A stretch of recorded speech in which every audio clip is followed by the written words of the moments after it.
Oh, oh, oh. Tell me why I should believe you. Here's no. Be quiet. Be quiet. You were not locked out. Locked out. No, Honestly, you weren't. when he gave me, and to show the video, I have this. I apologize. I have no excuse. You know what? I am not going to sit here and try to overtalk you because if you keep interrupting me, you're going to be going with my bailiff. You want to know what? You keep it up. What did I tell you? You think I'm kidding? Do you think I'm kidding? This guy is back in court after scamming his landlord and getting caught lying in his first hearing. Now he's doubling down, talking non-stop, and digging himself deeper. Judge Simpson looks torn between laughing and losing patience, easily one of the dumbest court performances yet. Go ahead. What do you want to say? Last time I was here, Your Honor, I was scared, and I lied to you. Okay. I wasn't honest. I went through this with Mr. McLaughlin, and I didn't when they wouldn't let me into my place. I had to go. I took the money. Both sets of money? Huh? Both sets? I took the money because I had no place to go. And I didn't know what to do. And I had medications and I was out on the street having no family and friends. And he kept pressuring me to move out so that someone else would move in. And he kept sending me emails and texts that my security deposit was going down. I really didn't know what to do. And being not able to get back to my place where my stuff is, I was scared. I truly was. And I didn't want to admit that I was afraid or nothing like that. You know, I thought it might make me seem like I'm weak or something like that. I found out that it makes you seem like I'm weak by not being honest. And I apologize. Please forgive me. So you voluntarily surrendered the apartment? No, I didn't surrender the apartment. No, I couldn't get back in. They had already locked the doors. I couldn't get in. They're standing there. I couldn't get in. So what are you claiming you lied about? I accepted the $400. Which $400? There's only one. Well, no. My understanding is there's two $400. That's what they're trying to say. Okay, so which $400 did you lie about? A video that they have showing him giving me $400. This video from Mr. McLaughlin's agent. Yeah, you took that $400. Yeah. It came down the stairs and they gave it to me. Okay, I didn't want it, but. Well, hold on a second. Hold on, Mr. Daniels. So you took that $400, and that was the $400 where you agreed to surrender the unit. No, I didn't agree to surrender anything. Then why were you getting the $400? He told me, Jim said, Daryl, listen, you might as well, have a place to stay in. And I agreed with it, the gentleman won't have me one. And I'm like, I'm not signing anything. That's wrong. So he's like, yeah. He said, so I was frightened. Daniels? Yes, sir. There's this meeting that takes place. Yes, sir. You're given $400. Yes, sir.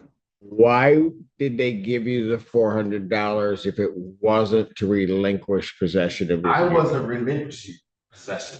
Okay. I never agreed to this. Okay. All right. Then why did you take the $400? I didn't know what to do. I had no place to go. What do you mean you didn't know what to do? I had no place to go. And I don't want to stay on the streets.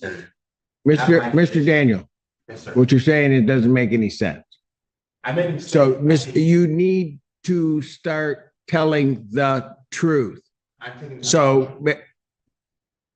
it because I didn't have no place to go. I didn't have no money to get food to eat.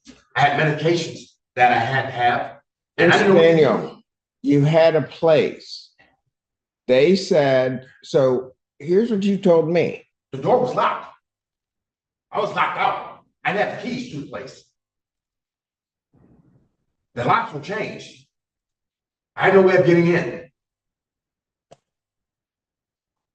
And if you show the video properly, even the front door was boarded shut. It was X across with wood. I couldn't get in. The locks were changing all that. I come around to the back, and there they are standing at the back door. And I'm like, listen, let me in. And they're like, no. And I, it's like, I panicked, I was scared, and it's like, no excuse. I do a lot of mental illnesses, mental things, and I thought that they were all coming at me anyway. They had broken into my home while staying there, and the tenants that stayed there, I told Mr. McLaughlin, he's like, so what you want me to do? And I was afraid, honestly. But I was afraid that I was afraid that I would react in a way that I wasn't supposed to. I didn't know what to do, honestly. I didn't. Truthfully, I didn't know what to do. And not thinking properly and thinking that I would be smarter than them, accepting it and still coming to report against them for what they've done. That's what I thought. I've been truly, at the time, everything was happening. I was panicking and didn't want to go through it. Didn't want to go on the streets. Didn't know what's happening. And they offered money, and I said, okay. I thought I was being smart. I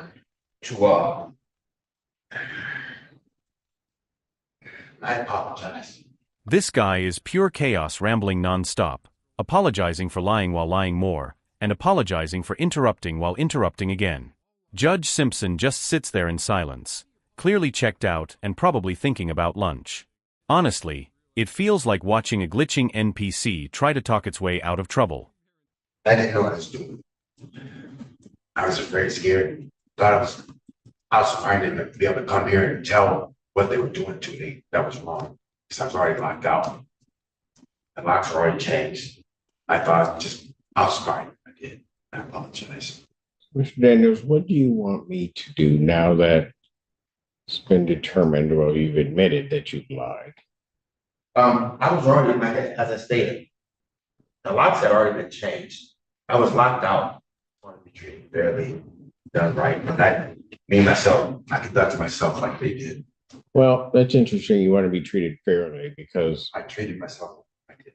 Well, quite frankly, this isn't about you because you came here on the date the hearing was set. Mr. McLaughlin was not here. You told me they had locked you out, yes, that you could not get back in your yes, premises, yes, and all of that, right? Yes. That basically he had resorted to self-help. Yes. What that led the court to do was to then set, but now I understand why Mr. McLaughlin wasn't here because you had surrendered the apartment. No, the doors were already locked. The locks were already changed. The locks were already changed. So then I show cause Mr. McLaughlin to come in. He files an answer. He files a response. Yeah. We are back here. You go and get legal services. Yes. Mr. Henry appears. Yes. And at that hearing, you continued to maintain that you were locked out. Yes. Yes. And specifically told me that you didn't take the $400. I lied. I know. We get that you lied. But that you didn't take the $400, that they locked you out, that then there wasn't this period in time afterwards. Yes. You got community mental health because of that to put you up. Yes. So other monies got paid on your behalf. Yes. They did change the locks on the door, Your Honor. I couldn't get in. The locks were changed. I couldn't get in. Tell me why I should believe you. Truly, Your Honor. Not telling you the first time it came here, you shouldn't. I shouldn't believe anything you are telling me. I do not believe. I understand, but I couldn't go on after sit back praying and think about it. And you've been honest with me, you've been fair with me all the time. And I couldn't What I do. tell you no lies. And I had to come tell you today and let you know that. I was just afraid, Your Honor. I was Afraid of what? I don't know, everything. I was locked out and the locks have changed already when they gave me the money. They're already changed. I'm locked out. And I thought I was based, I don't know. I'm supposed to have a stupid. want to say anything else, that might say, what else can I say? But I was being honest, I'm just, now I am. I like you. You know something, not only did you lie to me, you recall at the last hearing, I had my bailiff put Mr. McLaughlin under oath, and we put you under oath. Yes, sir. Yes, sir. Mr. McLaughlin maintained the same story that he basically had put in his written communication and what he had said. He didn't have everything with him. He said he had a video and wanted to make sure that he could bring it next Mr. week. McLaughlin have not been honest. Oh. Listen, why every time I call other people I was trying to move out of Mr. McLaughlin's place because I didn't like it there. You surrendered possession. You surrendered possession of No. the premises. No, sir. Yes, you did. No, sir. Yes, you did. That's why you took the $400. Your Honor, as I stated, the locks already changed before they gave me that. The locks already changed. I don't believe you. I know you would. That's why I have to tell you the truth. The locks are already changed. You know something? Here's the I'll show you the video. First, be quiet. Pardon?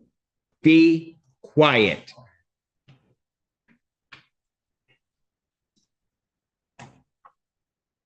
You lied to this court when you came here, caused me to file an order to show cause, got Mr. McLaughlin in. Mr. McLaughlin had to file an answer to it, find all of that information, do all of that. You go to legal services, they in good faith, Mr. Henry decides to represent you because you're saying that you've been locked out of the premises. We get here, for the second time that you've been here, Mr. McLaughlin was only here the one time, but we all get here, put you under oath, you give me your story, the story you give me, you lied. Now, in that same time, you are also lying to Community Mental Health, who is paying to put you up as though you had been locked out. You were not locked out. Locked out. No, I'm weren't. When he gave me, and to show the video, I go up the stairs. I'm beating on the door to get in. And I said to the gentleman, now they give me $400. The locks are already changed. If that were the truth, yeah. then why wouldn't you have told me that you got the $400? It's a shame that I took it, because I had no place to go. Why would you? I apologize. I have no excuse. I have no excuse. Your story I was just hungry, keeps and I was changing. Your story keeps changing. I was hungry when I was there, and I had medication, stuff that I didn't have, and I had no place to go. I had no family and friends. That's what I'm saying. I had no place to go. As he shows the video, I come to the door's already locked. The locks already changed. They've already changed the locks. The locks already changed. And that gentleman come down and give me $400. The locks already changed on the door. I couldn't get in. Good. You tell me everything you want to tell me, That's all. because I don't want you to ever say I didn't give you a chance to tell me. I told you everything. The locks were already changed on the door. When he came down, he gave me the $400, sir. And I don't believe And you. I took it. And I don't believe you. I think that what happened here is you took the $400, voluntarily moved, which also then makes sense with what Mr. McLaughlin was saying and what he has in writing, that he agreed. You know what? I am not going to sit here and try to overtalk you, because if you keep interrupting me, you're going to be going with my bailiff. Am I clear? Yes, sir. Yes, sir. I'm not in an aggressive position. I'm not being that way. So, I'll leave it if you want me to.